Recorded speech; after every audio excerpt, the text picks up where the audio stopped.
بصوا يا جماعه، ارخص سوق في مرسى مطروح عند ام شيماء. بصوا البتنجان العروس ده عامل كام؟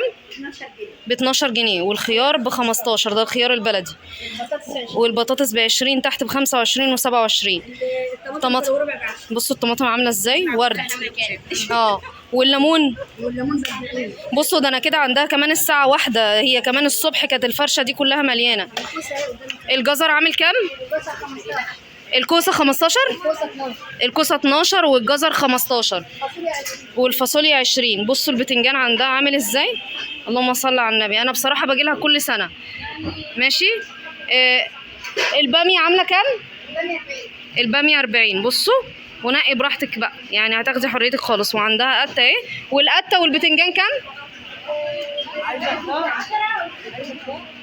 البتنجان الرومي ب10 والقته ب12. بصوا الفرشه اللهم صل على النبي، فيه بصل احمر كمان، وكان فيه بتنجان ابيض عروس بتاع المحشي. بس الحمد لله يعني، الف هنا وشفا على اللي كله. بصوا الخضار زي الفل، ولا تضطروا بقى ما تجيبوش بقى من البوسيت والمناطق دي. تعالوا السوق اللي هو جنب محطه القطر، اصور لكم برده العنوان من بره. فرشه ام شيماء. شيماء هتقول لكم ايه؟ عندنا لبن باري ولبن جاموسي وجبنه قريش. بكره الصبح بقى من البلاد وجبنه حاجه. وجبنه حاده. طب الجبنه القريش عامله كام؟ الجبنه القريش النظيفه بلدي عامله 80. والجبنه الحادقه؟ والجبنه الحادقه ب 100. واللبن الجاموسي كيلو ونص ب50، والبقري كيلو ونص ب40. انتوا بتاخدوا حاجه بلدي يعني، فاهماني؟ لان هم هنا بيربوا يا جماعه، يعني هم هنا اصلا بتوع تربيه. ماشي يا جماعه، السمك هنا رخيص قوي عند ام احمد في السوق. الجمبري ده عامل كام يا ام احمد؟ عامل 350، بلاش 370. 350. وده نوعه ايه معلش؟ جمبري جامبو. ده موزه سعرها كام؟ 85 ب 80 لكيلو. بصوا حجمها كبير ما شاء الله، اللهم صل على النبي.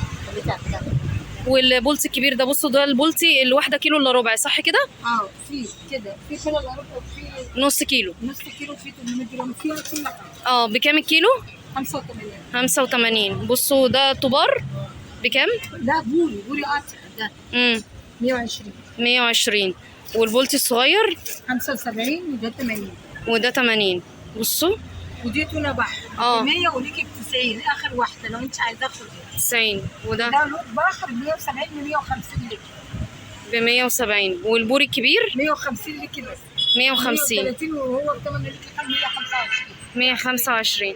بصوا يا جماعه، هو جنبها الشوايه هي، يعني انتوا مش هتتعبوا ولا اي حاجه. هو الشوي بكام؟ الشوي ب 20. والقلي ب 30 تقريبا. والقلي ب 30. بصوا الجمبري هنا كبير ما شاء الله. بصوا اسمها ام احمد، والفرشه بتاعتها في السوق. وده ماكريل. ده سعره كام؟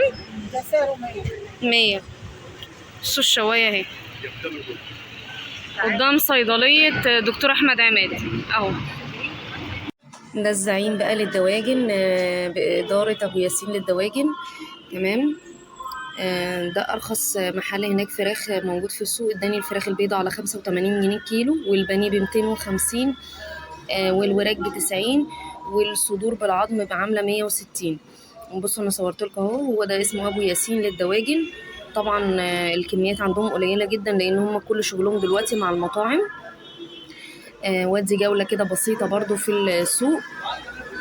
السوق ده رخيص جدا يا جماعة، أرخص من البلد بكتير بكتير بكتير. هتجيبي كل حاجتك. طبعا الناس اللي هيبقى نازلة مطروح معاها عربية هيبقى الموضوع بالنسبة لها سهل. هتاخدي شارع اسكندرية كده على طول في الآخر لحد ما تطلعي على السوق. بص برضو أنا بصور لكم، أنا جبت من هنا البتنجان العروس ده كيلو ب10، مع إن تحت بيتباع ب20. وهنا كيلو بتنجان ب10. وده البصل أهو، البصل ب10. تمام. انا بصور لكم السوق اهو من بره. سوق مطروح العام اهو. تمام. ده الشكل بتاعه من بره. ده عاملاه محافظه مطروح قدام مستشفى مطروح العام، امام مستشفى مطروح العام، وخلف القطار على طول.